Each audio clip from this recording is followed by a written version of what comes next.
Welcome to the Callers Partners session. The theme of the Caller Lab this year is quality dancing.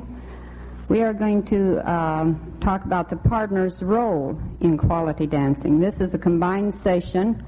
It will run till 3 o'clock, and then we'll have a break, and then at 3:30 we'll come back into divided sessions. I'd like to introduce the panel, and as I introduce them, I have asked them to name their husband and tell briefly what their role has been as a partner, because I feel that we have a well-rounded panel as far as what we have been involved in the calling field. I'd like to introduce Shirley Jones from Arlington, Texas.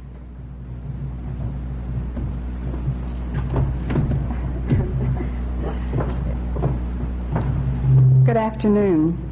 After listening to Cal's speech last night, I have set the goal for the next year. No. No, not again.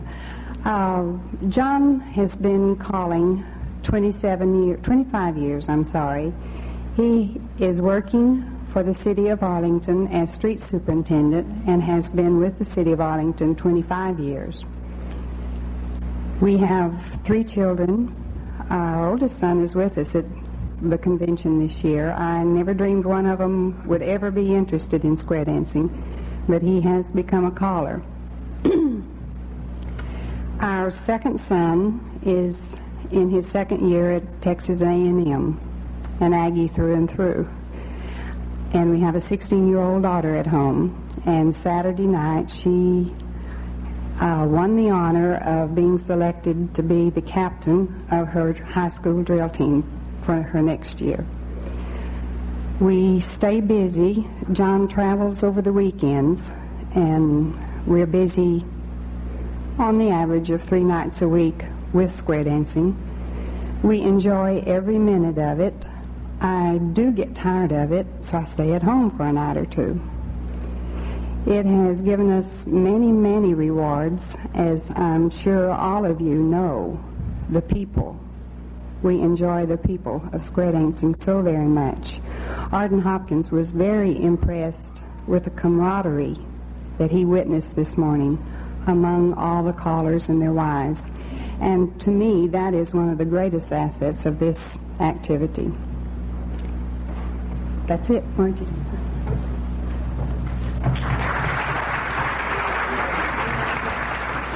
Thank you, Shirley. Our next speaker will be Sharon Golden from Hot Springs, Arkansas.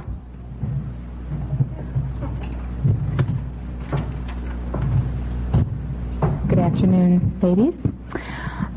As Marge said, my name is Sharon Golden, and we are from Hot Springs, Arkansas. My husband, Cal, is a full-time traveling caller. I am teaching school this year and therefore travel with him only during the school breaks. But we also have a local program with classes, clubs, and workshops.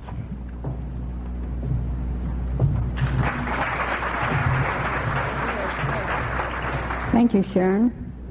Our next speaker will be Ann McMillan from Lynn Haven, Florida.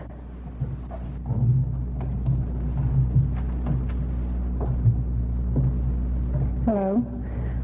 Daryl has been calling square dancing for 12 years. We have 2 sons, ages 15 and 11. Daryl is in business for himself, and by being in business for himself, it allows him to travel when he needs to or when he wants to, but it also has the disadvantage of we don't have anyone to look after the business when we're gone. We own our own building in Panama City, Square Dance Building, and he calls there 3 nights a week and travels throughout the United States on weekends. Thank you. Thank you, Ann. I'm Marjorie LeClair. My husband Johnny has been in the full-time professional calling field for 31 years. It has been our life. We have had no other business. Earlier we were connected with cattle ranching. But we have been involved with club work for 20 years. The past 10 years we've been a resort caller in the Mesa area. We represent both the states of Wyoming and Arizona. We've been extensively involved with overseas square dance tours. We did have a family, 2 girls.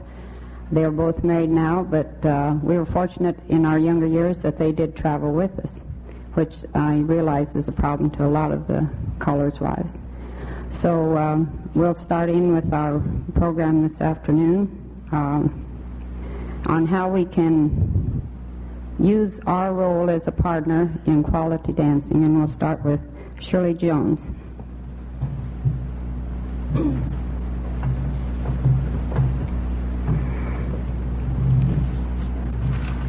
And I'm going to be like Flip was a while ago. My knees are shaking. Marjorie asked me to talk on atmosphere. And the atmosphere of a dance is so very important. It can set the mood for the evening. To set that mood depends a great deal on the caller's partner. He or she can set the stage for a happy evening of dancing by appearing fresh, attractive, and with a happy smile, and a cheerful, friendly attitude. Of course, we cannot always be that type of super caller's partner, but with some effort we can be most of the time. So now I would like to share with you some thoughts on some of the important factors that lend themselves to helping create that atmosphere. You, the person. Everyone has beauty. If you like yourself and feel good about yourself, your own individual beauty will shine through. If you should have some doubts about having that beauty, step out of your shell and take a good, constructive look at yourself. Find your weaker points and work on them until you're happy with yourself. Be interested in others. Listen to others. Almost everyone likes to talk about themselves, and almost everyone has something interesting to say, especially if someone will listen. Your dress or attire. I think that most of the dancers everywhere always look at the caller's partner and to see how he or she is dressed. And I think we do not have to dress in the most elegant attire to look attractive. I believe that we should put some thought and effort into whatever we choose to wear. We should always appear clean and fresh, whether it be our dressiest dress or our most casual workshop type of dress. If we choose our fabrics to coordinate with our choice of colored petticoats or crinolines, we will find that we can blend several dresses with one color of petticoat. I think that most of us can achieve a clean, crisp, attractive look without spending a great deal of money.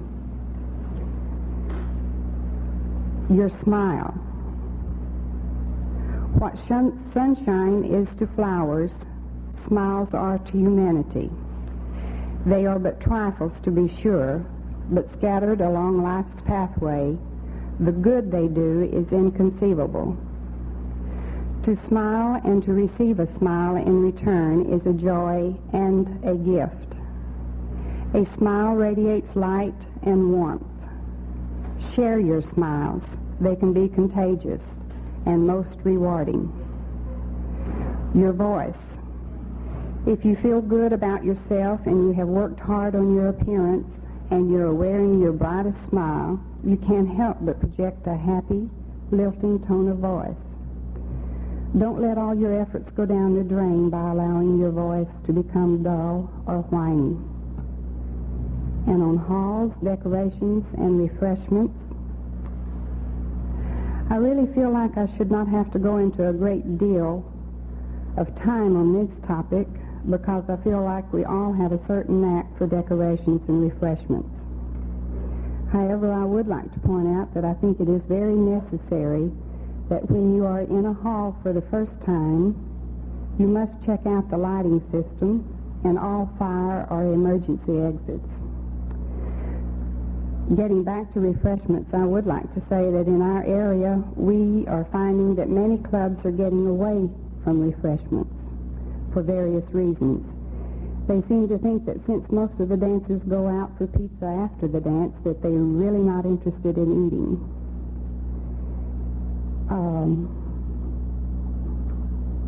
Lost my place. Now I think that for special occasions, such as the holidays, Valentine, Easter, that this is very important and lends a party-type atmosphere to the dance.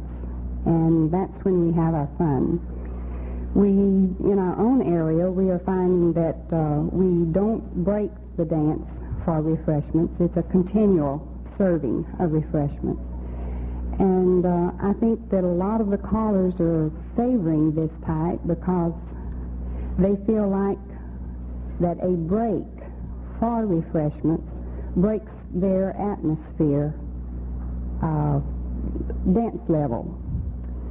It's hard to build the dancers back up. Once they've got them up to that certain high, happy level, then if they do break for refreshments, it's hard to build that back up. Everyone wants to sit and visit, which isn't a bad idea. It's a lot of fun. I enjoy it. But for dance-wise, they seem to be preferring that they have the continual refreshment break or waiting until the dance is over completely to have the refreshment breaks in. And that's it, Margie.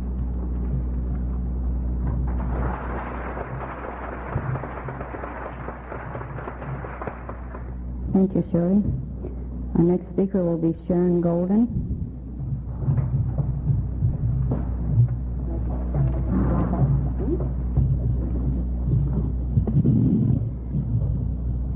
Margie asked me to talk on dependability. According to Rogers' thesaurus, synonyms for the adjective word dependable are reliable, trustworthy, stable, unfailing, faithful, steady, true, stalwart, sure, fixed, invariable, established, authoritative, and scrupulous. To expect any person, caller's helper, or anyone else to be all of these things at all times is not only unrealistic, but impossible. To be most of them, most of the time, would be an admirable personal goal. It might be easier and more practical to avoid being guilty of the antonyms of dependable, some of which are changeable, variable, unstable, unreliable, shaky, undependable. A caller's assistant should first feel a sense of responsibility and commitment towards supporting the caller's best efforts. This will require both physical and mental endeavor.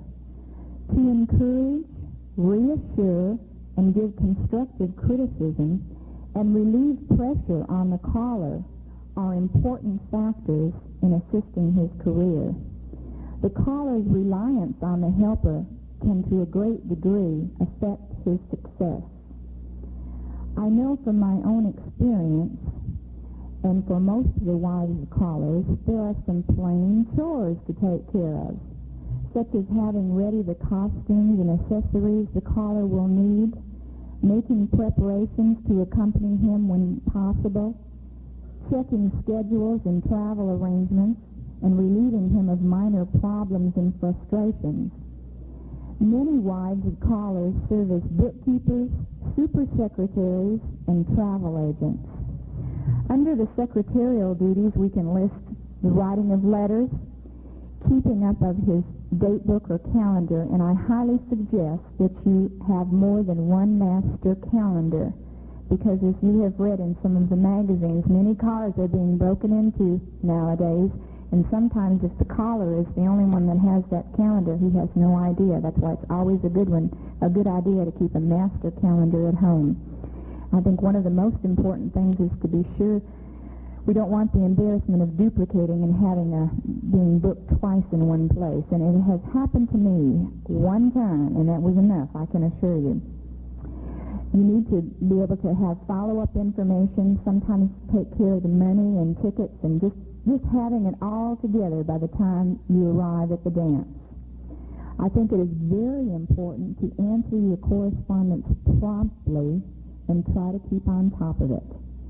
This is not always easy to do, especially if you go on tour with your caller husband for about 2 weeks. I have found something that has worked for us as far as trying to get an answer back from people.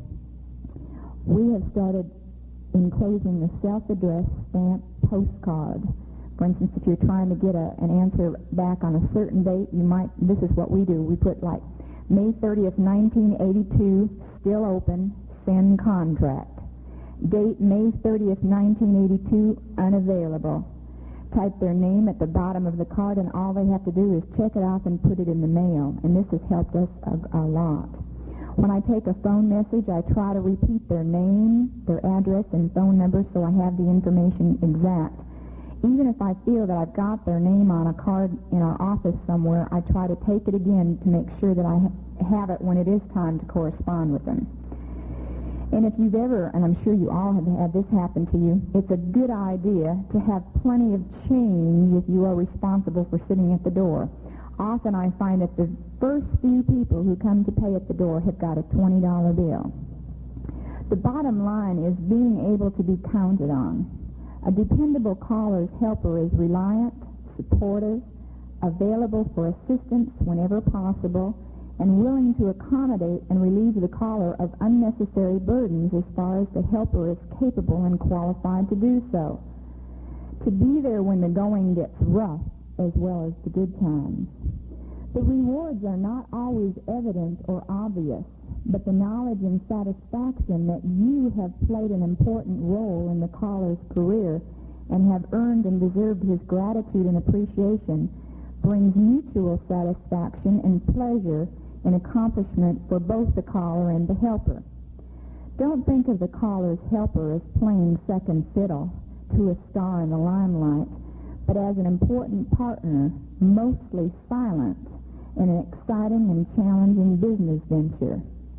The dependability of a caller's helper is a valuable asset to the peace of mind and the success of the caller. It should be a priority factor in assisting the caller of your choice. I would like to share something with you that I found recently, which I think blends in with everything that we'll be discussing both on the panel and which will come up over the microphone in your questions and so on during the Caller's Partner session this afternoon. It's entitled Woman, and it's by Matthew Henry. Woman was taken out of man, not out of his head to top him, nor out of his feet to be trampled underfoot, but out of his side to be equal with him, under his arm to be protected, and near his heart to be beloved. Thank you.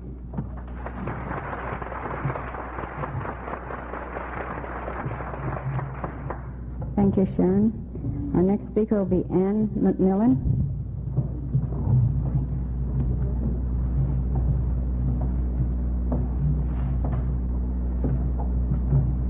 That funny noise you hear is my knees knocking. It's scary up here. I have been asked to speak on durability, or how to help your caller maintain a long-lasting club, and how to keep your interest fresh in square dancing. I am going to share with you some of my ideas. I'm not saying that this is the way that you should do things. What works for me may not work for you. We hope that later you will also share your ideas with us, and we can gain from one another's experiences. Keeping your interest fresh in square dancing is hard after a number of years as a caller's partner. We must constantly be aware that our attitude affects our club and our caller. We must search for new ways to refresh our enjoyment of the activity. One of the best ways that I know to keep my interest fresh is to get active with our classes. There's just nothing quite as contagious as the smile on a new dancer's face when they think they have mastered, or they feel they have mastered, the art of square dancing, and their joy and enthusiasm in turn rubs off on me. When I feel that I just can't attend another square dance. I just can't go one more night. I try to take time for Daryl and myself to attend as dancers a special dance or a festival. It's nice to remember that we all started out as dancers, and we should take the opportunity to dance as much as possible. We find that by getting out and dancing with the people who make this activity such a great one, that our enthusiasm as a calling team is refreshed. Okay, what do I do as a caller's partner to contribute toward making our club a long-lasting one? I try to maintain a good attitude about our club and about square dancing in general. I am active in helping the club plan parties and special dances. We try to entertain the club in our home at least twice a year. I feel it is very important for the caller and his partner and the class members to socialize with each other. Maybe not all the time. We know we all don't have time to do that. But at least enough time to give us all a chance to get acquainted on a personal level. A caller is really very busy at a square dance and doesn't have time to engage anyone in conversation for very long. He needs to know the people he is calling for, and they in turn need to know their caller. One way that I help Daryl with our club is to be sure that our new dancers are aware of all of the dance levels offered to them. We make sure they know what level they are dancing at any given time. We do not want them to attend the dance over their dance level and get discouraged. Okay, do y'all see yourselves as educators? I think that because we are all square dance leaders, we are all educators. Every time a caller picks up a mic or we walk into a class, we step into the role of educator. As we travel around the country, we see some things happening that tell us that not all of us are taking our roles as educators seriously enough. A lot of the dancers, and especially new dancers, do not know what the advertised level of dancing means. Can you imagine the frustration of the new dancers who attend a +1 and +2 dance not knowing what to expect? No wonder we have so many dropouts. And then we see dancers that can dance at a higher level, but have trouble dancing a good mainstream tip. Is this the dancer's fault, or is this the caller's fault? It's time we all realize that the basic mainstream square dance program is the backbone of our activity. If these things are happening in your area or in your club, please call this to your caller's attention. It's no shame to back up and teach mainstream dancing. Your dancers will be much better dancers for the effort, no matter what level they may later choose to dance. What can we, as callers' partners, do to help educate our dancers? If you are the caller's secretary or booking agent, be sure to inquire about the level of dance he is to call. Inform any of the dancers in your area that you might think would attend the dance of the level. I try to discourage our new dancers from attending a dance that I know is above their dance level. If they question my very good judgment, I then send them to Daryl because, as you know, the caller that taught them the dance is always right. We know I work with Daryl to make sure that our dancers are acquainted with the levels. We encourage them to try a higher level of dancing if they are interested. We also tell them not to be discouraged if they find they are not capable of dancing above the mainstream level. Is the rush to call and dance at higher levels hurting square dancing in your area? Are callers graduating new mainstream dancers and expecting them to be able to dance +1 and 2 at their club level? Do callers in your area teach from the CALLERLAB list, or do they teach some mainstream, some +1 and 2, or some advanced, or experimentals? You, as a caller's partner, can help stop these things from happening. You can work with the wives of callers' associations. We all have some influence with our callers. Let's put it to good use. By helping educate the wife, you also help educate the husband, or vice versa. I do not mean to get up here and sound like I'm an expert on dance levels, nor do I want to sound like I am against higher levels of dancing. I do enjoy dance +1 and 2 very, very much. not real good at it, but I enjoy it. I do think that better informed callers and dancers and callers that stick to the advertised level of dance would greatly improve square dancing in our area. Square dancing for all of us.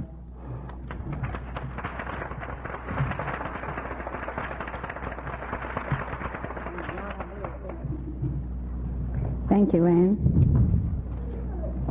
We have covered various aspects of the caller's partner regarding quality dancing, such as atmosphere, durability, and dependability.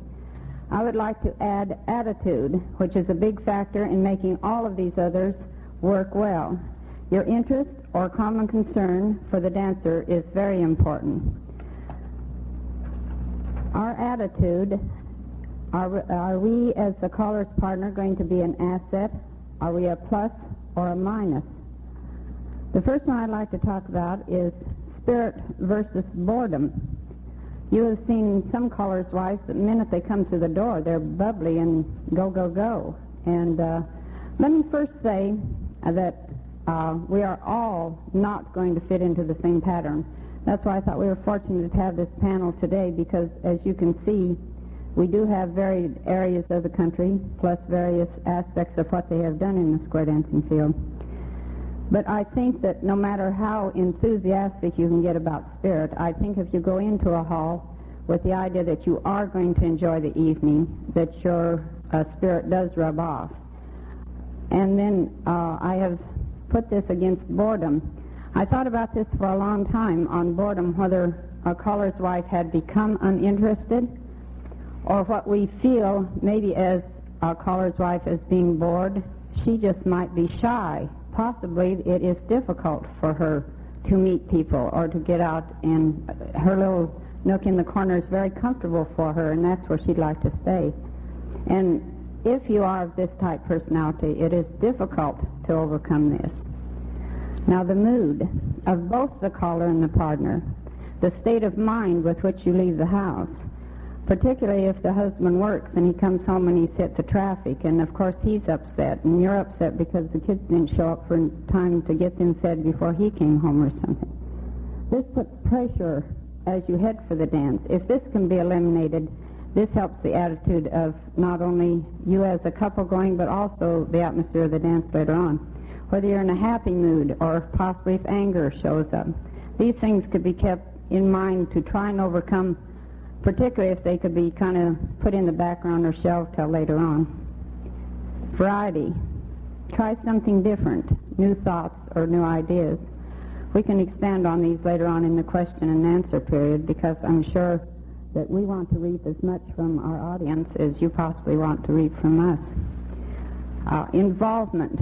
The involvement of a caller's partner, whether this be in dancer projects.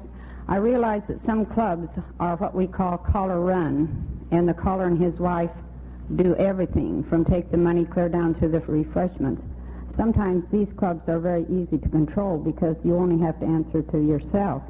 But most of the time we are involved with club, with officers and what have you.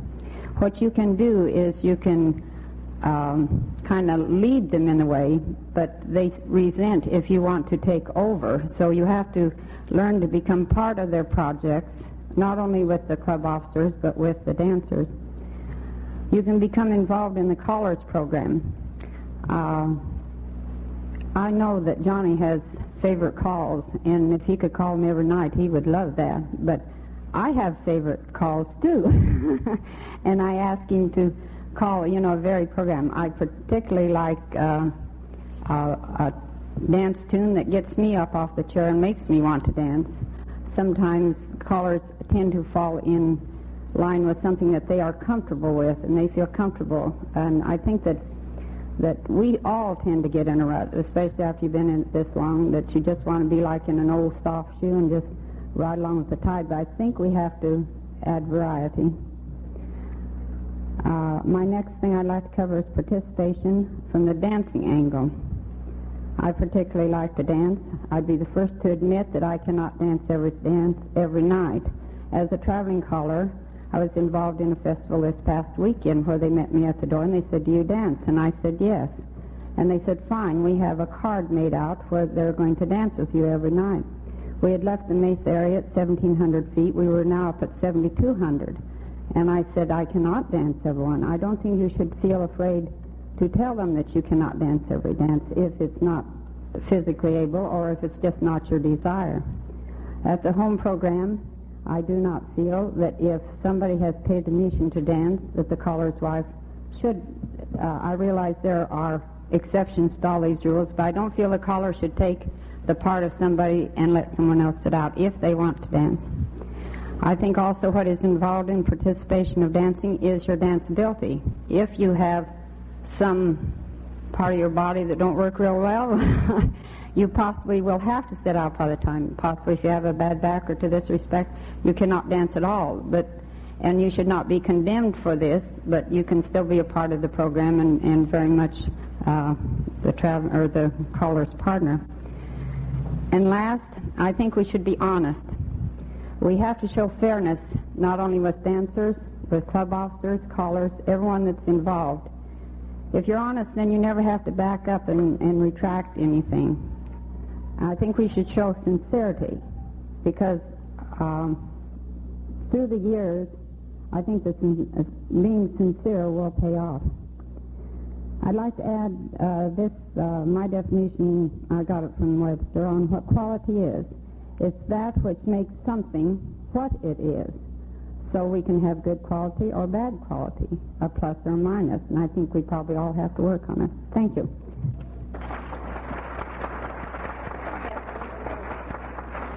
We're going to open this for a question period. The microphone over there, I believe, is on. If you can be heard from out there, we'll take your questions from the floor. If you do have a weak voice, we'd appreciate it if you'd go to the microphone. I will have to repeat your question, or whoever answers it. If you want it directed to a certain person, please feel free to ask. They will repeat your question for the purpose of the tape recorder. Now, could I have some questions? Don't be bashful. We got a whole half hour. No. Yes, a whole hour. Mm-hmm. Yes.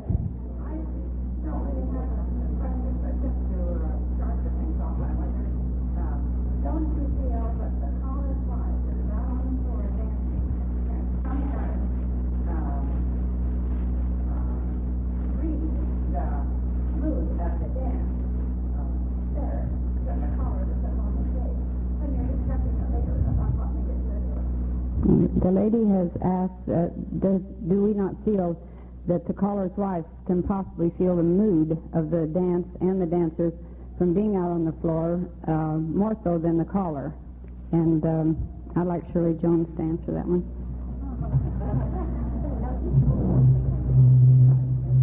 Yes, I think so in many aspects. She can tell if the people are tired, if his patter is too long. She can feel many things, I think, but she can find out many more things in the restroom when they don't know she's in there.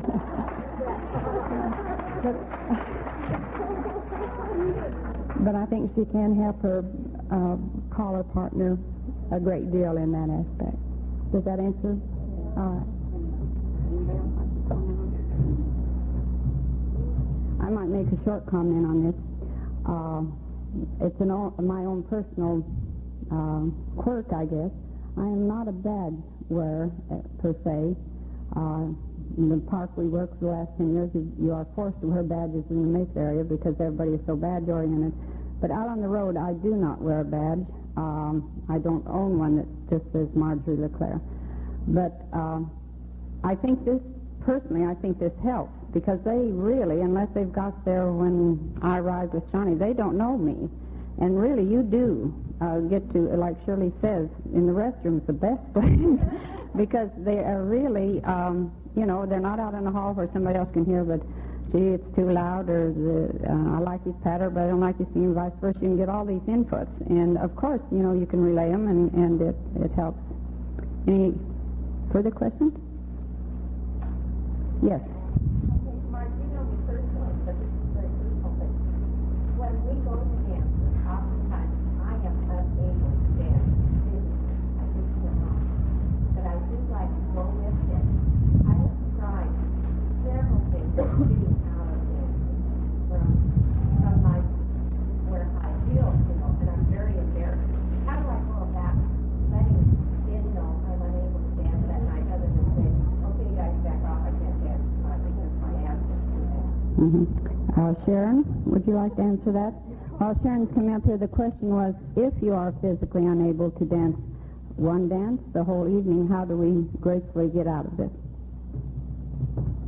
Well, Cal, sometimes if he sees that the gentlemen are not coming up to ask me to dance, he will say, my wife does know how to dance and she loves to dance, and then I'm dancing the rest of the evening. I see it can work the other way.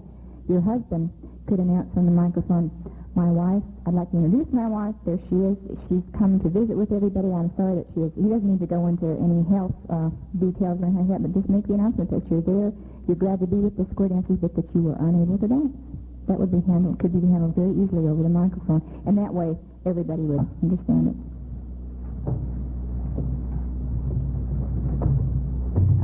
This moment, I'd like to add to that. I have nothing physically wrong with me, but like I stated before, I cannot dance every night.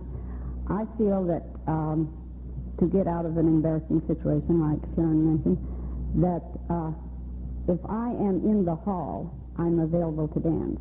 If I do not want to dance the next tip, then I just step out in the hall, check the restroom. But this way, then you do not have to make an excuse or something, and then when the dancing starts, then you come back in. I realize you get caught in a bind in this sometimes, too, but it might be, yeah, yes.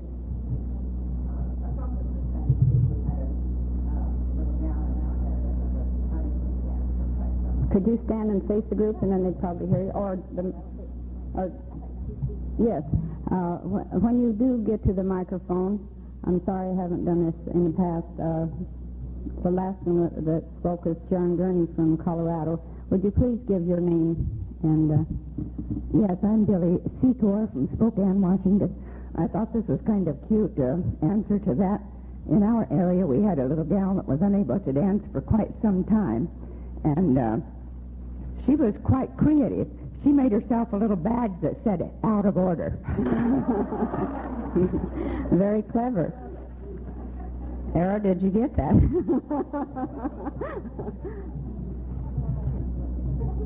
Any other questions? Yes.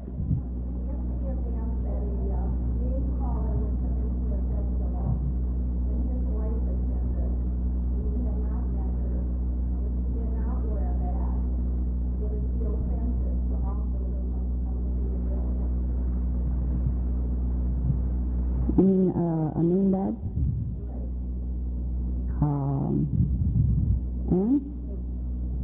And no, against that.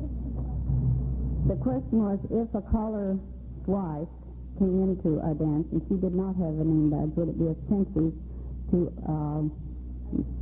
give her one?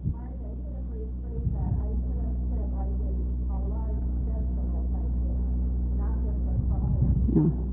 She's rephrasing that to be a large festival-type dance rather than a club dance. No, I don't think it's offensive. I think it's a compliment. We call festivals in where we have a staff badge, and I'm very proud of my staff badges. I keep them, and if we ever return to the place, I make a point of wearing my badge to let them know that I do remember going there before, and I enjoy coming back. But to offer callers' wives a badge, if she does not want to wear a badge, she can feel free to decline.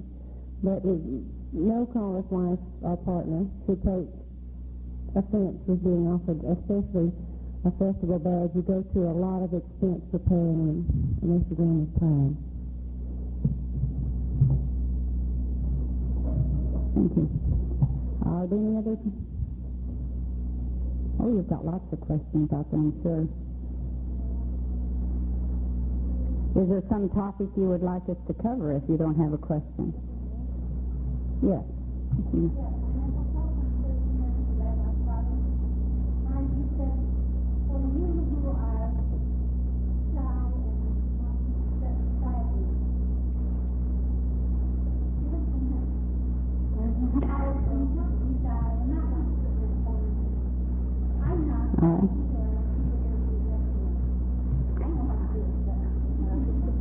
And what was...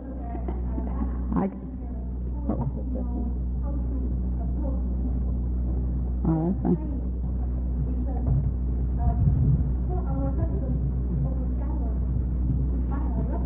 fine.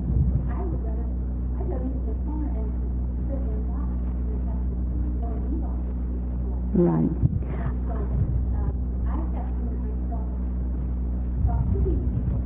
Mm-hmm.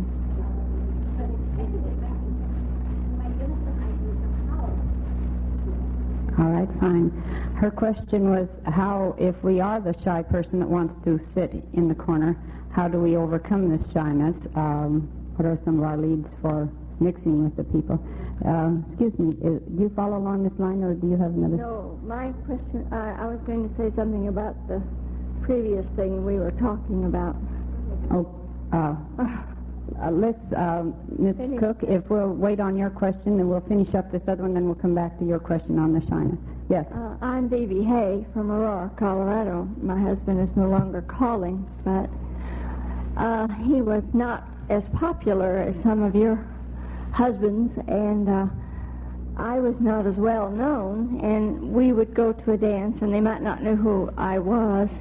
I was quick to tell who I was because I couldn't always take the comment, who's this guy? He doesn't call as good as the guy that taught me and all this. So I have always been quick to try to let people know who I am because my skin's not quite so thick and I can't take that adverse comment. It doesn't make any difference who the caller, they like their caller better maybe. So it would take me a while, but I always tried to let myself be identified so that they knew, so I didn't have to listen to things I didn't want to hear too much sometimes. That's all. I can go along with that very well. I was with John on a trip to Indiana one time. I sat down by this man, and he said, I just had to come back and see if he was as bad as he was the last time. So, through the years, you get thick-skinned, let me tell you this.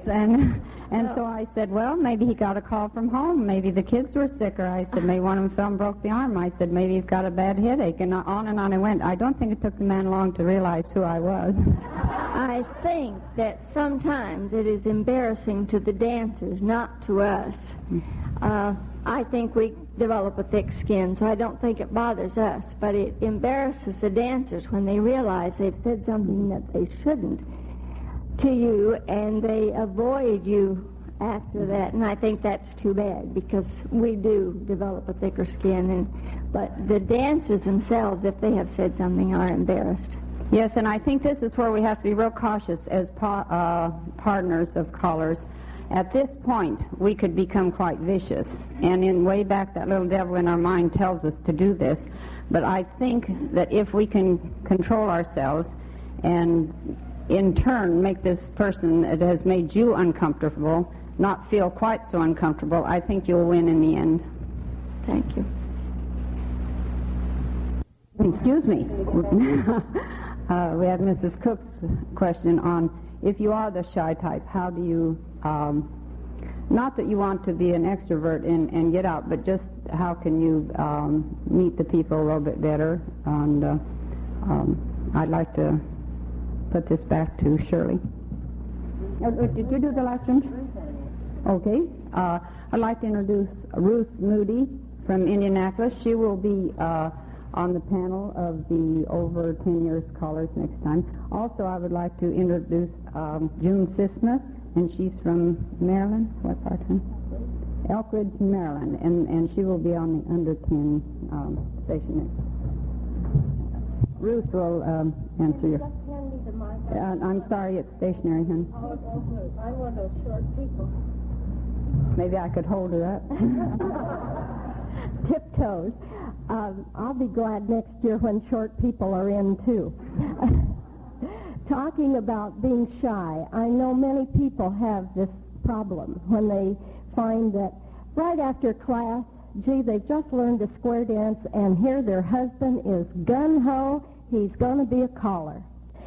One good suggestion would be for this lady who's going to be involved in classes as well as being at a square dance where she's going to be sitting a while, is to take along a little pot of candy and force herself. It takes a little gumption to get up, but take that box of candy around and offer everyone a piece about twice during breaks. You can't usually get around the hall one time during a break because you have round dances and maybe a contra thrown in or a line dance or something. So this gives you an opportunity to have something in your hand that if it shakes a little bit, it doesn't make any difference. You say hi, and you can read their badges at that point because you're close enough to them to see their badge, and call them by their first name. Say, have a good evening, or glad to know you, hope you come back, whatever. And you'll soon find that shyness is gone, and you will be meeting those people and calling them by name every time you go to that dance or at every class. Oh, and by the way, I want it known for the record that it was not my husband that sat down next to Marge and said, "Oh, I hope he's better tonight than he was the last time." I might also make a quick comment on that. If you are at a dance, if you will move around the hall, say between tips or every few tips, because people tend to go back to the same area to sit down in a hall, so you could possibly be with the same group of people, and some of them are very easy to talk to and others are not. And when you meet one of these that are not, then pretty soon it's much more comfortable to be back in your little chair.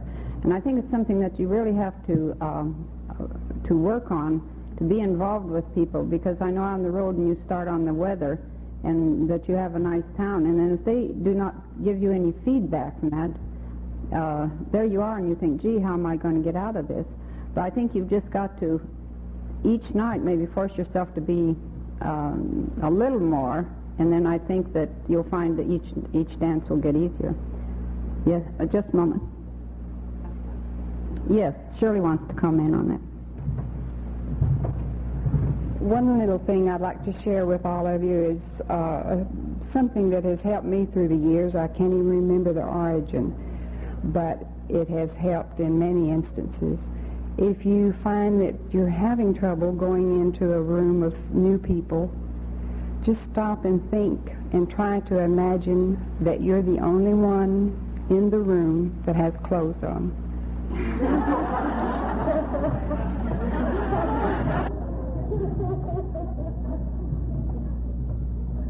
Thank you.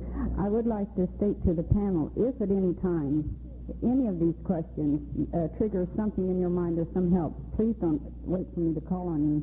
Jump right up here. Irene? Yes, on the same subject. Sometimes it's really hard to go up to someone sitting on the sidelines and start a conversation.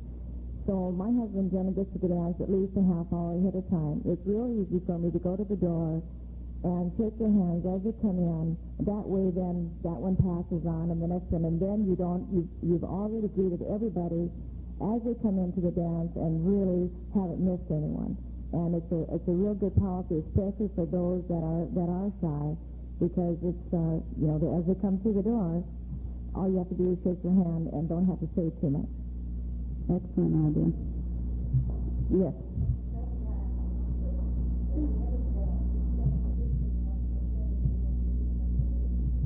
Yes, I think it's really a courtesy to your dancers and also to the people, like the lady stated, that at the end of the dance you can shake their hand and make them feel like you did appreciate that they attended the dance. Any other questions or subjects? Yes.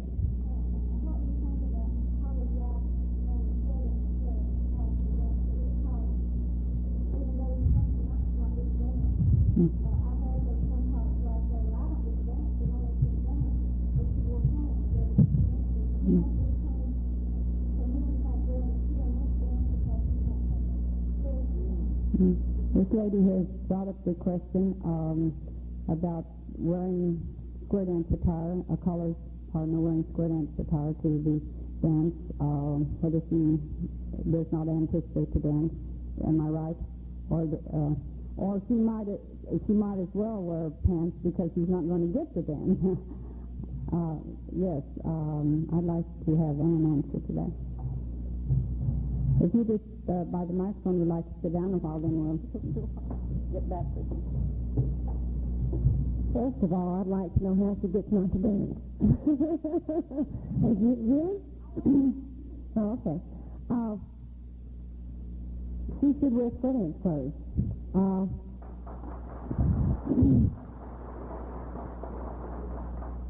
There are circumstances sometimes where a person cannot wear swimming clothes if you're ill and you know you're not going to dance. I have done this myself. I go in slacks, and my club dancers know don't ask the lady to dance when she's in trousers. But again, I have children in Little League ball, and I go to their ball games because their daddies cannot. And I do not go back home and put on a square dress to go to the last 30 minutes of a dance. But our home dancers understand this. I always dress at a festival, whether we are there as dancers or whether my husband is calling. I think that because we're square dance leaders, people look to us to set an example. And if I go everywhere in pants, it makes my husband look bad.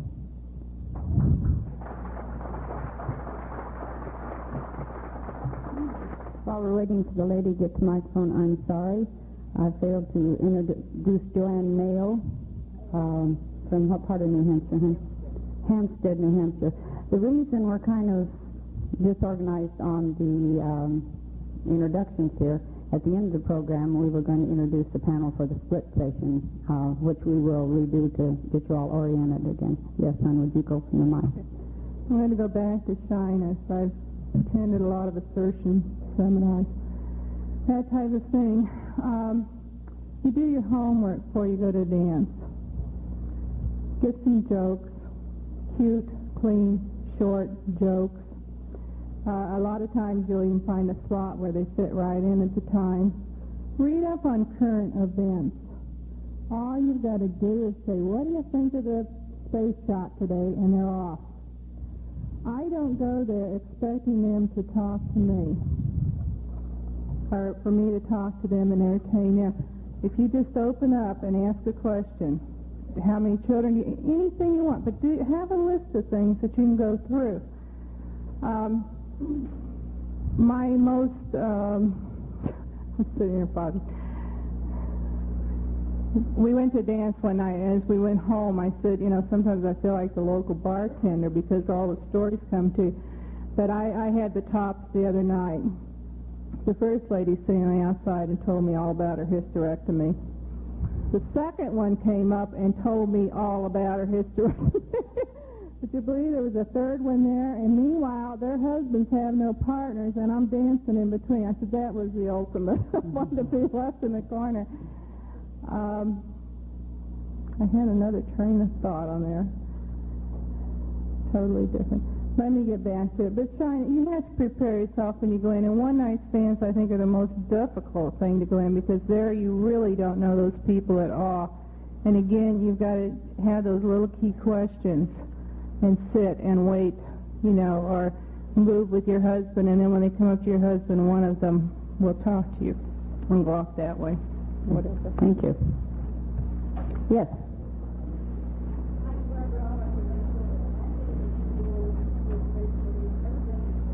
Barbara, would you mind stepping to the mic, honey?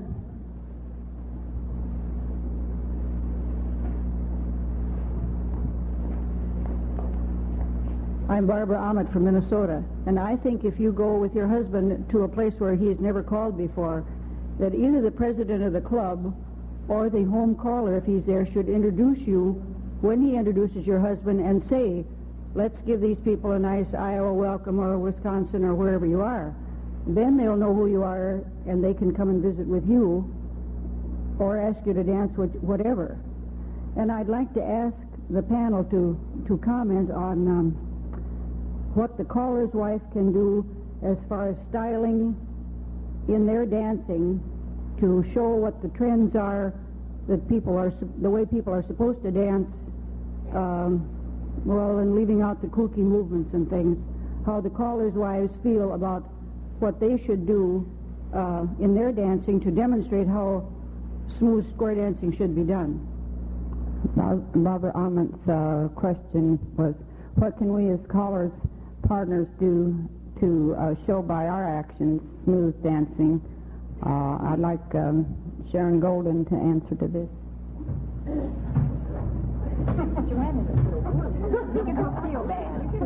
Joanne just told me she feels real bad and she hasn't had a chance to talk yet. I can...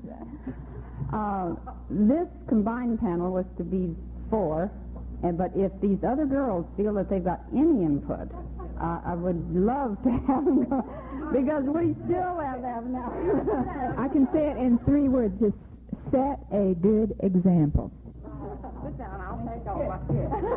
Get these young ones working. I have been in square dancing for 21 years, and I have set my own standards of dancing. I like smooth dancing, and I don't go with the trends of the twirls and everything. And I have learned to use body language to do this.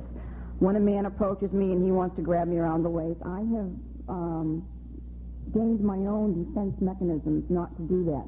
And once you can set your own pattern not to be a part of these trends, then pretty soon this is how you do it. That's how I do it. Like the twirls, we had learned these in beginner classes. If you do not want to twirl, how not to do it. You give resistance. And our caller taught us how to do those in beginner class, and they stuck with me. And I do it all the time.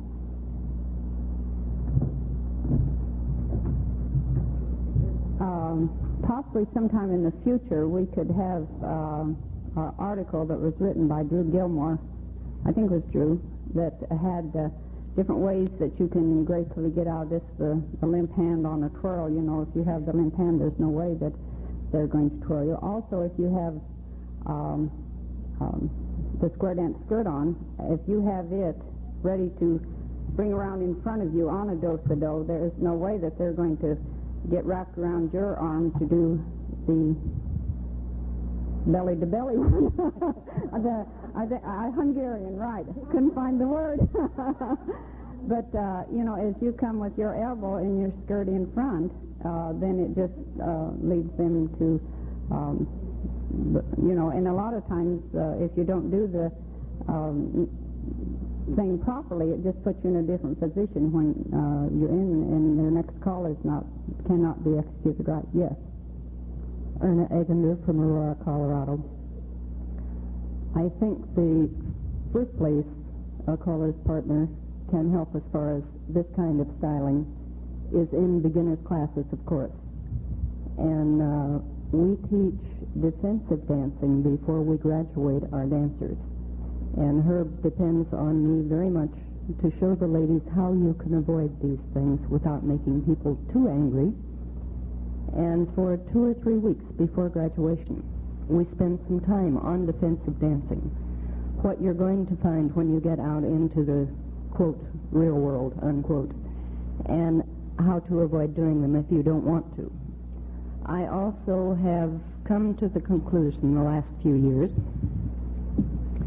that we are not required to dance any way we don't want to. I had a man tell me a couple of years ago that I obviously did not like to dance with him because I didn't like the way he danced. I wouldn't do the Hungarian do-si-do, I wouldn't do the hip bumps on the right and left stand, and so on and so forth. And I said, on the other hand, you obviously don't like to dance with me. You don't like the way I dance, or you wouldn't try to force me to dance the way you do. And since then, we've gotten along fine. He does his thing with the ladies that will do it with him, but he has not tried a Hungarian do-si-do or any of the rest of it with me since. And he's one of the best dancers in the area. I love to dance with him. But I think we have every right to let people know how we want to dance and to dance that way. Don't let them force you into something you don't want to do. It's not necessary at all. Thank you. Thank you, Erna. really, several times this evening or this afternoon, physical problems have come up. And just because some of them cannot do the twirls or possibly arthritis, bursitis, or a number of things, it doesn't mean that they're not having that much fun or not enjoying the dance that much. Really, if you can glide along on a good smooth rhythm, your body's probably going to enjoy it as much as all the hip bumping. Yes. Anita Steele, New Jersey. I have a favorite remark that always gets a big laugh and explains to people about whom I am. If I'm dancing in a square where no one knows me, and they're having a little problem, a one-night stand or new dancer singers, I simply say, I have a big advantage over all of you. That's my husband. I'm accustomed to taking orders from him. That always gives a big laugh, and then they know who I am, and they listen to what I have to say. Excellent idea. I have another remark I want to make. I don't know whether this is the right place, but I've been talking about it today. I think that callers' wives, especially those who help run caller run clubs and do a lot of extra baking and that sort of thing, should receive a portion of the fee.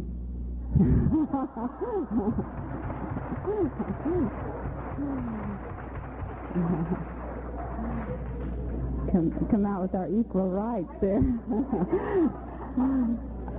Shirley Jones has a question.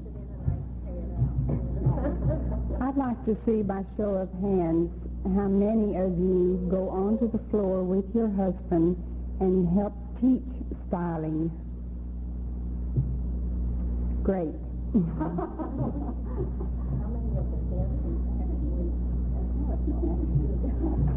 They do it until someone comes to you from Yes. I'm Virginia Russell from Fort Collins, Colorado, and I just wanted to comment. I was to a styling session this morning, and one of the callers on the panel, they're all besties. Could you, I think you've got a strong enough voice if you just would address, I think right from, would you please repeat it?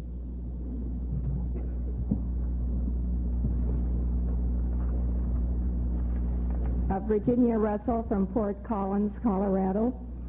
I was at the timing series this morning, and the question came up on styling for dancers. And one of the caller's comments was that styling is to be taught when couples take the lessons. This would be at the third lesson. They should wear some type of skirt as far as dress in order to teach the proper styling. And for anyone that didn't attend this session, I thought this might be interesting as to the attire to be worn for beginner lessons.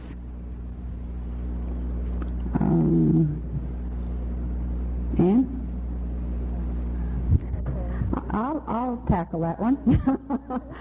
I think I am a real stickler on the square dance dress. But I do feel, particularly in the area that we work in Mesa, Arizona, these people have come off of possibly a shuffleboard court headed for a bridge lesson or something. And our daytime sessions, they do not wear dresses. The nighttime dances, they do require them. I feel that we can teach our beginners a certain amount of styling in this type of clothing. As far as skirt work, of course, that can't be taught. I think that as you are teaching a beginner, by the third night, when we try to get people to come to our class, and they're very hesitant, we always say, well, come 3 times. And if you don't like it in 3 times, you're not going to like it, because really, let's face it, not everyone likes square dancing. But the first night, everyone is apprehensive, and really,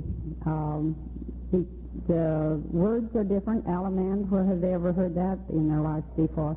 The second night, they're a little more relaxed, and by the third night, they are actually beginning to communicate with that caller as far as hearing and do what he wants them to do and communicate with their feet. And I think by the third night that if we are, I'm all for styling, but I think that by the third night, you know, I wouldn't want to confuse them too much with styling until they got the basics down. But I feel also that this is out of my realm to answer this question because I am not a caller in any sense of the word. But I am for the square dance dress and I'm for styling, but I just don't know at which point you'd meld these two together. Yes. I'm Al Chalk from the Washington, D.C. area, and there are some of us who cannot check the restrooms due to certain restrictions. We do, however, occasionally when there aren't enough ladies, do the ladies' part, believe it or not, and we just make one little plea. Bear in mind that we do exist, some of us, men. Partners. Right. And we do appreciate you attending the session today.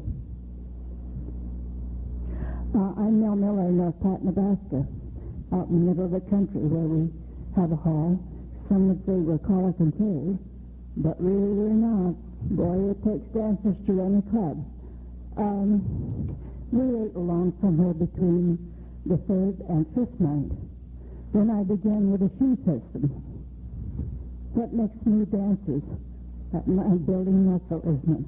You need those shoes, girls, in the beginning, and then it's nice to wear a skirt so they get the feel. For the girls, the dancer girls who help us, will wear their dresses and their shoes, and we have a little show-me thing. I've been toying with the idea of a petticoat party for our new people next time, with just a simple little skirt that they can work to. But if they don't start early enough, then the first thing you know, they've got to buy Christmas presents, birthday presents, Valentine's here, and all the school activities follow, and it takes money. So we should start earlier in the fall when everything else is building in their minds. So if they get the idea, I know we live in a cold country, and flats are permissible lots of times. We do not force them to run, but once they get the feel of their skirts, they love it. Even the blue jeans girls, they love it. Yes, I think the majority of women, once they get used to this big bouffant skirt they've just bought, that they do like square dance clothing. Would any of the rest of the panel like to comment on the styling portion? Yeah?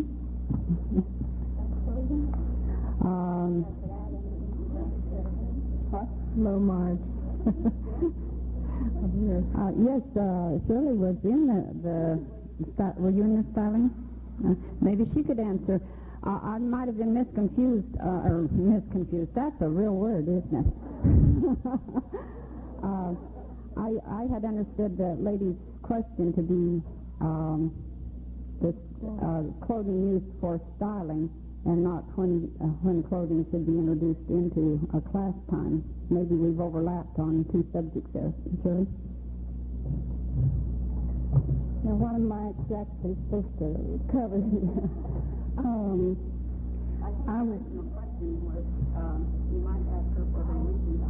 Would you repeat?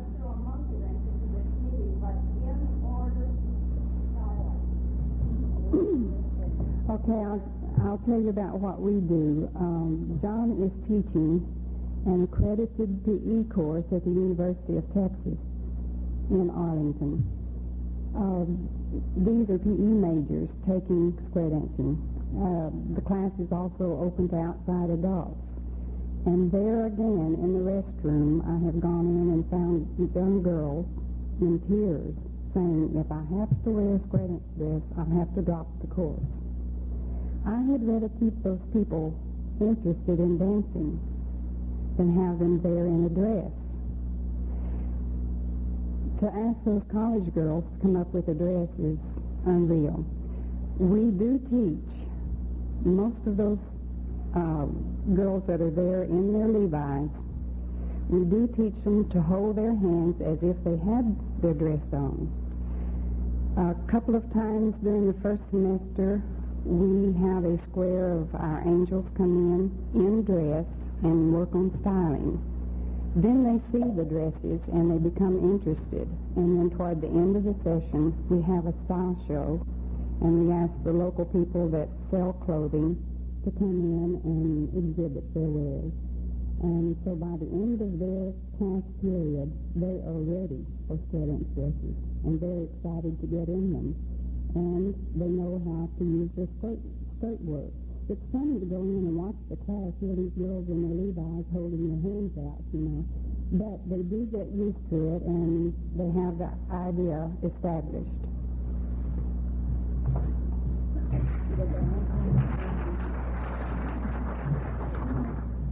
Yes. Hi. Clothing is so expensive. I don't care if we say that it isn't or buy it piece by piece. It is. And a lot of mistakes can be, there are all kinds of petty pants, the cotton, the nylon, the long, the short, the bikini. There's the different materials in the petticoats, the different style of shoes. These people may make it through 10 lessons and then decide they don't like it, and they've invested in it. Men are very upset about having to come out with that money. So we do hold off until the halfway dance or the Christmas dance. And I don't see a problem with Christmas coming up. Great time to buy gifts. A whole new ball game. We've got a list for mother, or father, whichever.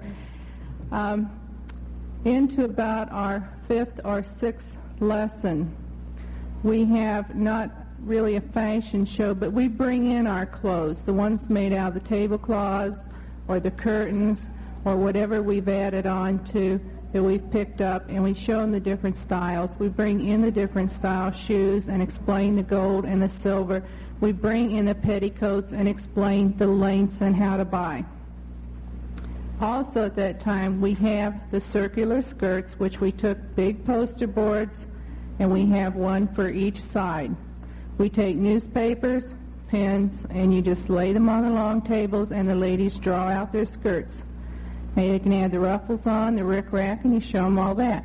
Now they're getting excited. Now they're going, the ideas, and they're starting to look for the material. And you're pretty well past 10 lessons by the time you've worked into this. And we also have our sheets that we give them. There's a 10-page sheet in there of all these dresses where they can get their ideas and copy off of. We give them the list of the square dance shops in the area. And then we do have the traveling band come in with the clothes.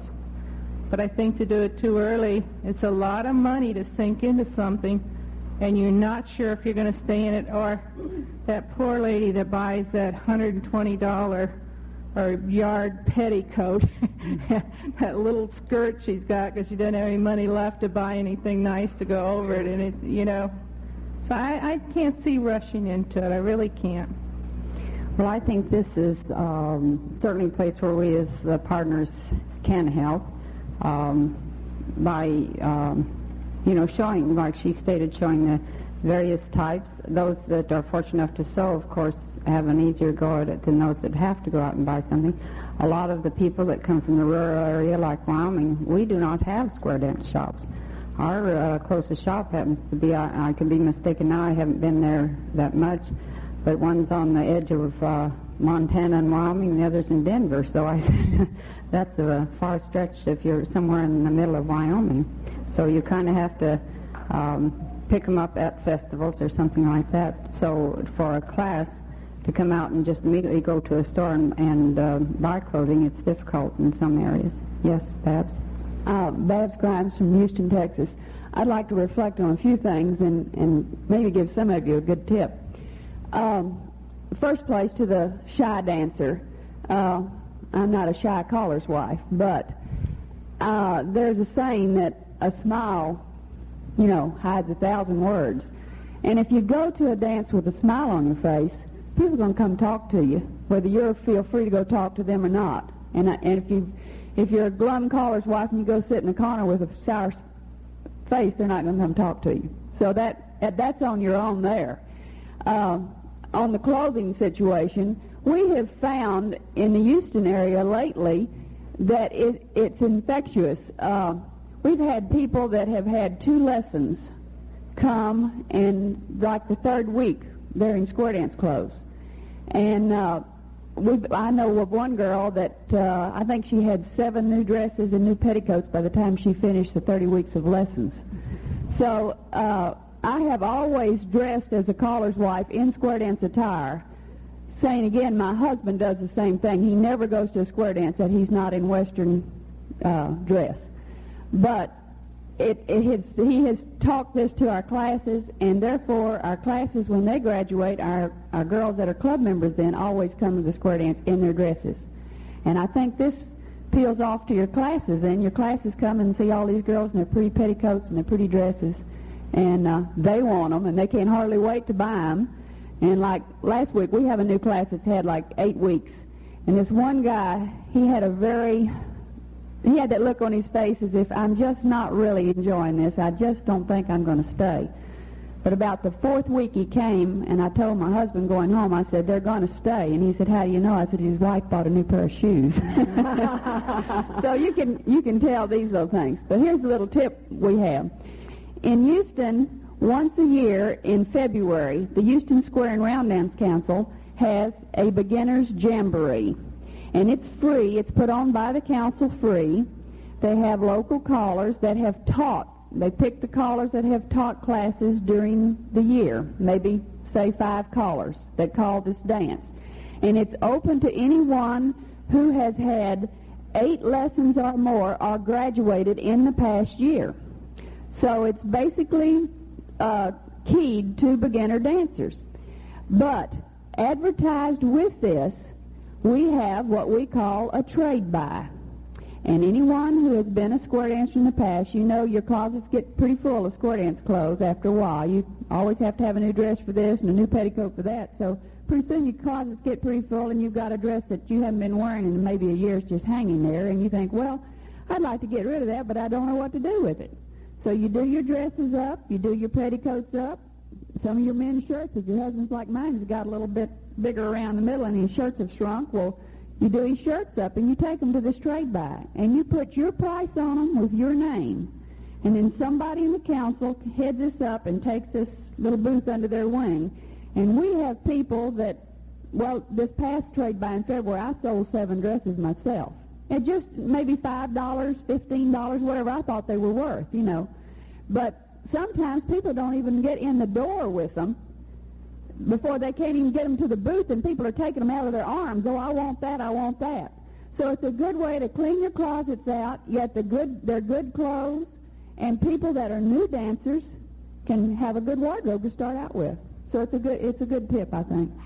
I think that's an excellent tip because they can have this square dance attire for a fraction of what it would cost them new, and yet it is new to them. Yes.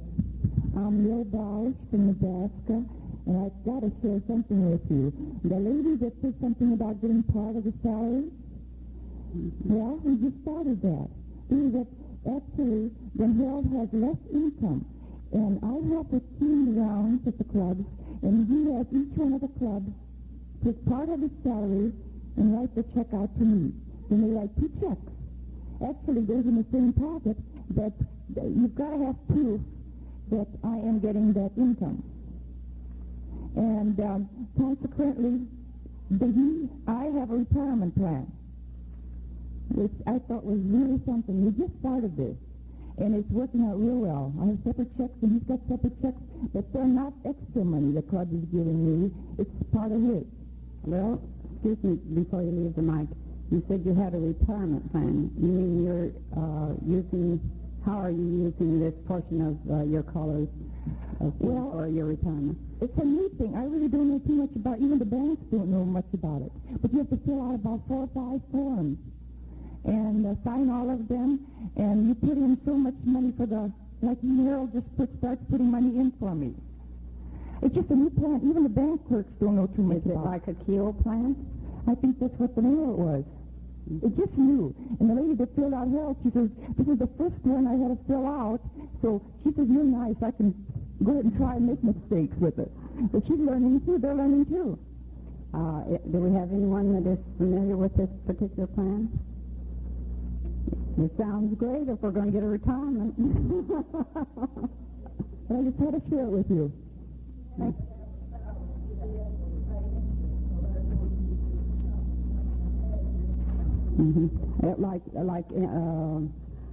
I'm very familiar with the Keel plan, but only as a part of John. I had not heard of it as IRA, yes.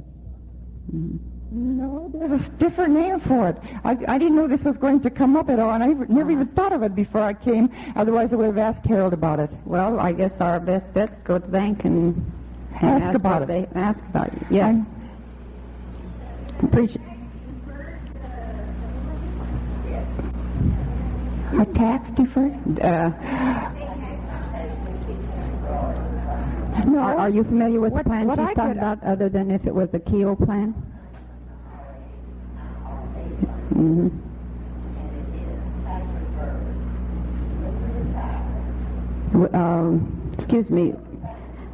Excuse me, would you mind stepping to the microphone? I'm sure that while she's gone to the microphone, I sat in on the benefits committee yesterday, and it was surprising, the things that are available to self-employed people that came out at that meeting. Yes? I'm Mary Alice Warrington from West Helena, Arkansas. I am in an IRA plan. We can put up to $1,500 a year in it, which is tax deferred until the time that we retire. Well, most of us, when we retire, we're going to be in a lower income bracket, and so our tax will be in a much smaller percentage bracket. So it's a good deal for a husband and wife to have one that are not covered by pension plans through their companies. Yes, this is one of the things that we find is at fault in the calling profession is the retirement that can, that no one is going to put into a retirement fund. You have to build your own. Sharon, did you have some comments on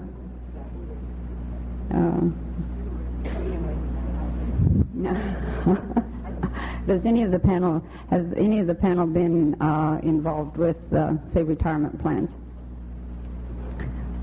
Jerry Haig heads that one up called benefits, and I think within a short while, probably through direction, there are going to be some suggestions as to what you can do to look into, and I think this will be most helpful. Have we got any other questions? Yes. Has anyone found out how to rejuvenate crinolines? We've all gone through the sugar and water bit, I'm sure.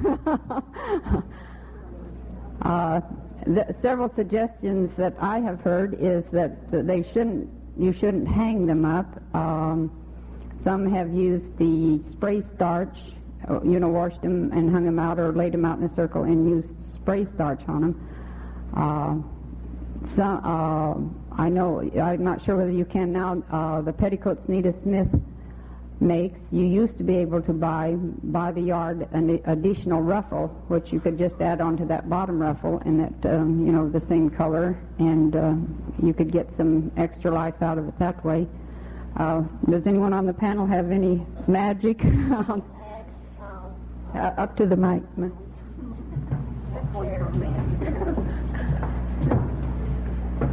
Some people in our area take a real stiff fishing line and run it through the hem of the petticoat and up the petticoat, and that seems to give it a little more bounce and a little more fullness. You can also take this fish line and use a zigzag sewing machine and zigzag it onto the edge of the first and the second, row, and it does really help. Irene, by the first and second row, do you mean the row closest to the waist or the bottom one? At the bottom. And then say if it's like a 3-tiered, you do it to each tier. Mm-hmm. That's Irene Roth, Mandan, North Dakota. Right. Mm-hmm. Yes? We just finished our Iowa organization and passed out a paper that had a suggestion from Cliff. One of them that was on there, then we were supposed to quit the game. You have a strong voice. I think if you just turn around, if they can't hear you, then we'll have you go to mic.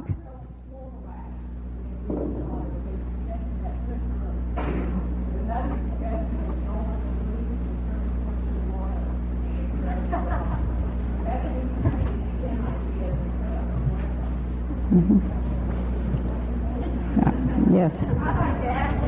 When you use floor wax, it's embarrassing to go to a dance. Sit down, stand up, and there's this little white dust. If you couldn't hear in the back, she said the floor wax leaves little white dust like dandruff. When you said, yes, Ernest.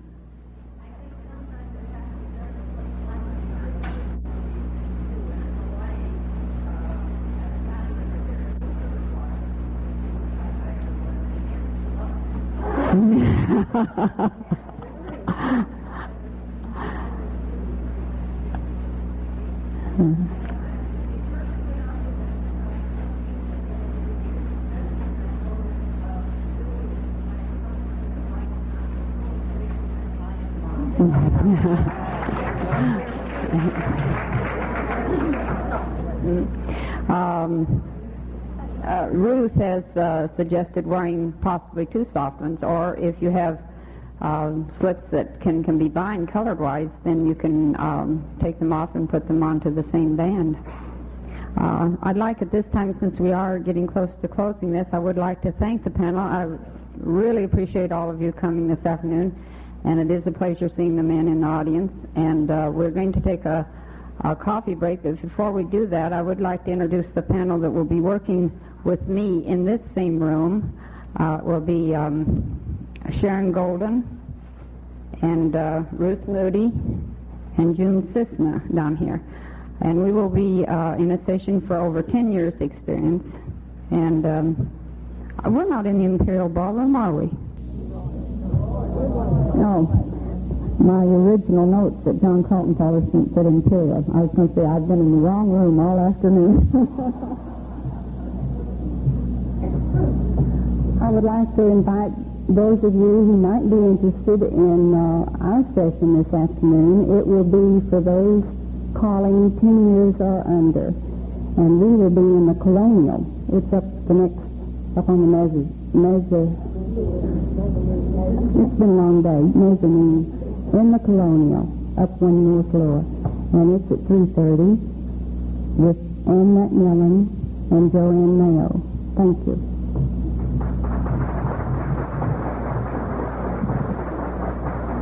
And before you leave, I would like to add that you just think about our theme today, which was quality dancing, and it's that which makes something what it is. Let's make it a good one.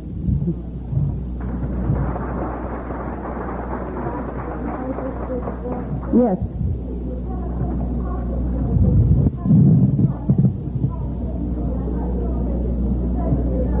So, if you want to wait just a minute.